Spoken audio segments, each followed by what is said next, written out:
Hello everyone, muy buenos días para todos. Today we have a very special guest. He is Stefan Dohr, principal horn of the Berlin Philharmonic Orchestra. Hello Stefan, what a pleasure having you here. How are you, Stefan? Hello, I'm very happy to be with you. Only, of course, in a very, very far distance, not like last time we have met last year. And I'm very much afraid that will take a long time, and up to I might be able to come back to Colombia.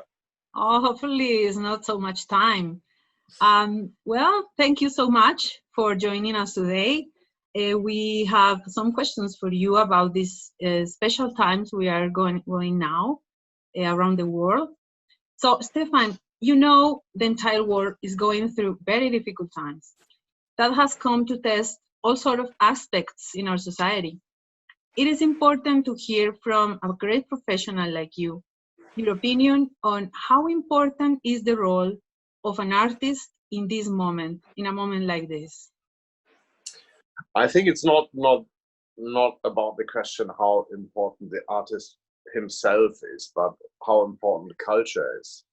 Culture meaning not only listening to concerts, operas, also being able to see museum, to be together with people, to experience things together. And I think what it did show the last like 5 or 6 months we had this terrible situation is that people really need the experience of concerts, of opera, of being together and experience art together. I think this is something really shown that everybody who I have spoken to, and not only musicians or artists, but everybody is like craving for social meetings in concerts, for social meetings, of course, like with family social meetings, for dining, for having, a good time together, but especially also for joining concerts and listening to things together, because I think the experience of this is something that we absolutely need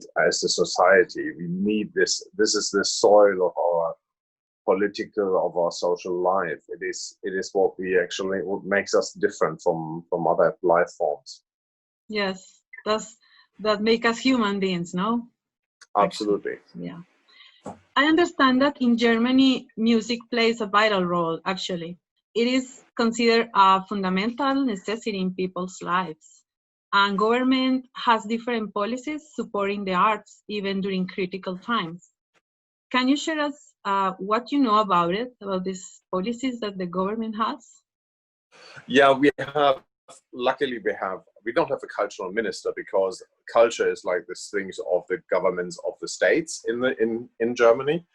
But we have Frau Grütters, who is actually the Kulturstaatssekretärin, and she is like absolutely supportive. And Angela Merkel also is very supportive. She comes to concerts quite a lot of time. Her husband is a subscriber in our concert series. So we are very happy to have a lot of support, not only our orchestra, but all orchestras, opera houses, even the freelance artists like opera singers who are not fixed members of a house. They all get the support by the state. And of course, we are very, very grateful for that. I have to say that this is, I think this is quite unique that you get this sort of payment still on. And so I hope we can somehow pay all this back in a way. Like, I don't know how we could do that, but yeah, just play better concerts even. But I think it's very important that the state actually does care about culture, because I think all our politics is grounded on the soil of human culture. The politics wouldn't exist if there wouldn't be a culture. There's nothing like that. Oh, that's true. And let's talk about how this pandemic has changed the way the Philharmonic Orchestra operates. Can you tell us a little bit about this? Like how is running the orchestra now?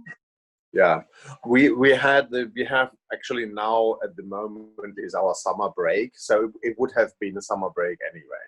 We did quite a couple of performances in the internet. We are in a lucky position to have the digital concert hall, so we didn't have to put it up. It's already there. So we played without audience, and that is very strange. So if you like stand up after a concert, or you stay sitting, or what do you do? Do you like take the bow, or is there applause? No, there of course there's not. Very strange to just play a real concert without any audience, no one in the hall. It's like, yeah, it feels really frightening, I have to say.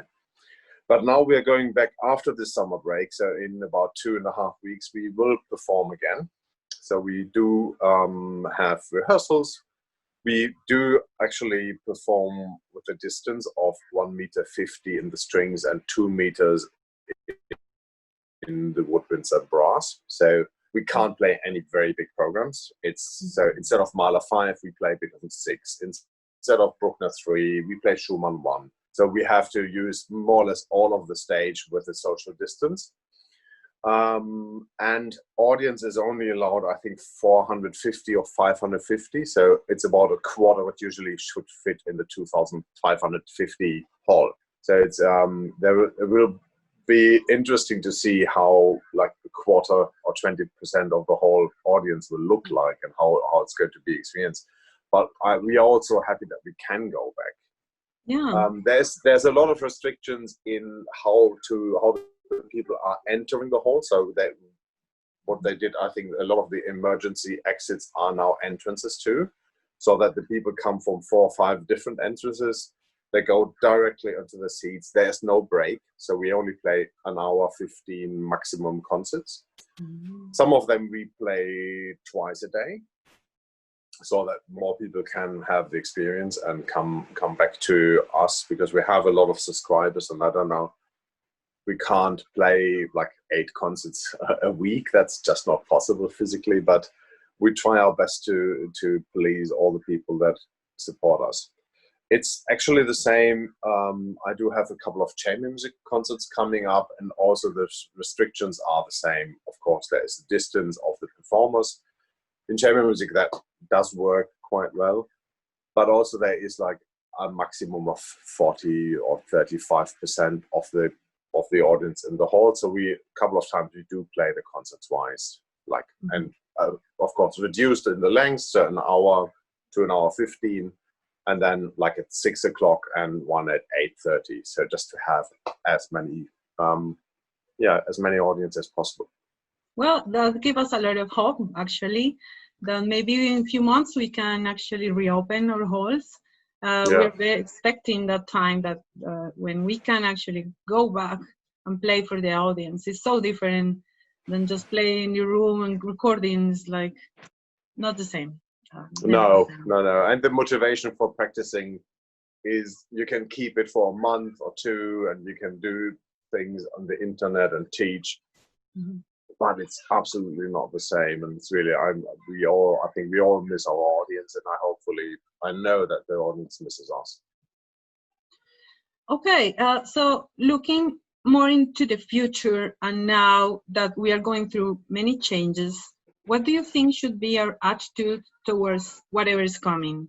Like, as musicians, how can we embrace the uncertainty in this situation? Like, because sometimes it's like going back again up the rate of people like getting sick, and then it's going low, and so this is not something that we can prepare. So what is like your advice for musicians, like young performance, even professional performance? Especially for young musicians, it is a frightening time, because now, even if you're preparing for auditions or to get a job or to get, whatever education job you might get, or like anything in the art, is going to be always questioned. And I'm very happy that our government doesn't question it too much. But I also see other orchestras, like, for example, the American orchestras, and they don't get paid since 1st of April. Nothing at all, some of them.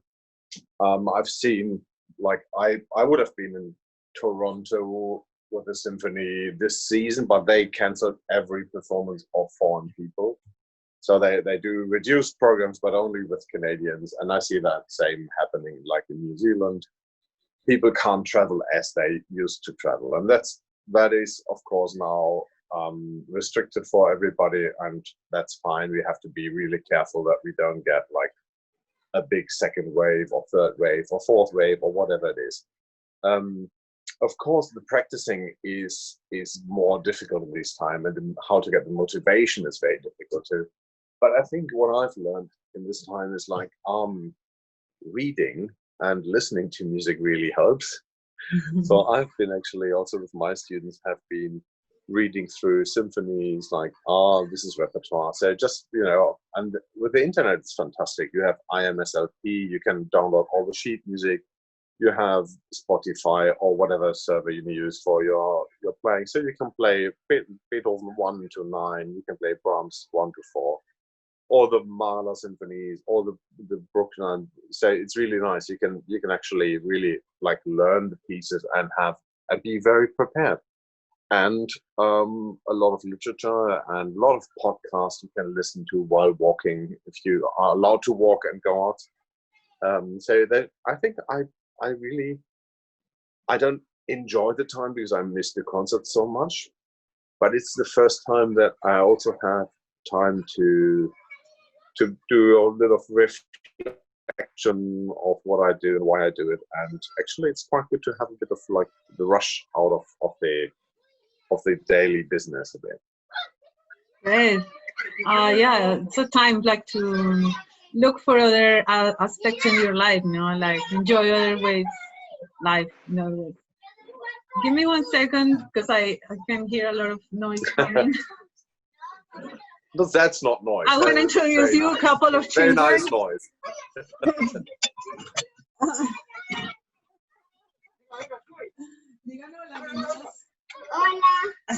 Hola. ¿Saben decir hola en inglés? Hello. Hello. Hello. How are you doing? Digan, good. I'm great, and you? I'm fine. Ah, you know English. She said he's fine. Yo sé cantar en inglés. ¿Sí? Ella sabe cantar en inglés. She knows how to sing in English. Lucía, canta en inglés. Cantando. Niños, estoy haciendo una entrevista. Necesito que me dejen estar solito porque tengo que hacer una entrevista. Despídense de Stefan. Bye bye. Ay, Stefan, Bye. tú parecías que tuvieras clones porque tienes 8 camas y solo eres una. Di bye bye. Okay, I will tell you about it after the interview. Great. They are not all my children. No, I thought so. Oh, thanks so much, Stefan. Stefan, we really appreciate your time. Thanks so much for being with us today. It was very nice to hear your experience now in this time with this pandemic. It's been strange for everyone. We are not prepared for this. So as an artist, we are not, and it's a different perspective to hear you. We're very pleased you join us today. We hope we can have you here playing with our orchestra, the EAFIT Symphony, hopefully in the future, near future. Okay, have a great time now that you are coming back to your orchestra. Thank you. No, I hope I can come back. What I actually also did like 3 weeks ago, I did take conducting classes with Paavo Järvi in Estonia. Yeah, with full orchestra. They are allowed to play back because they have hardly any cases in Estonia. So we were like having a nice conducting class with 12 conductors and full orchestra and doing Dvorak, doing Poulenc, doing Mozart, doing Haydn. I played the Mozart Third Horn Concerto, and it's really nice. It's fantastic. That would be awesome if you can actually come, perform, and conduct. That would be amazing.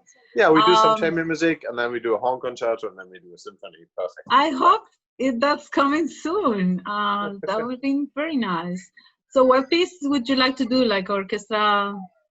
I just felt it because we had to do like this Dvorak 6 or Dvorak 8 or like some nice. I like the positivism of some of the Dvorak symphonies now. I don't know. I'm not looking forward to dark symphonies at the moment. I want to have some something that has a good positive attitude. And Awesome. like the Prolong Sinfonietta, this really funny piece, really nice. Not too big. That's maybe even in Corona times you can do that. It's only 2 horns, 2 trumpets, 2 woodwinds, timpani and strings. Very nice, fantastic, lovely piece. Half an hour, very funny. And do you know what can be awesome to make, like, to play with you, like serenade with winds, or maybe some brass, big ensemble? So yeah, like a Mozart serenade. And like performing next to Mozart you. horn concerto. Yeah, perfect. Let's do that. Awesome, please.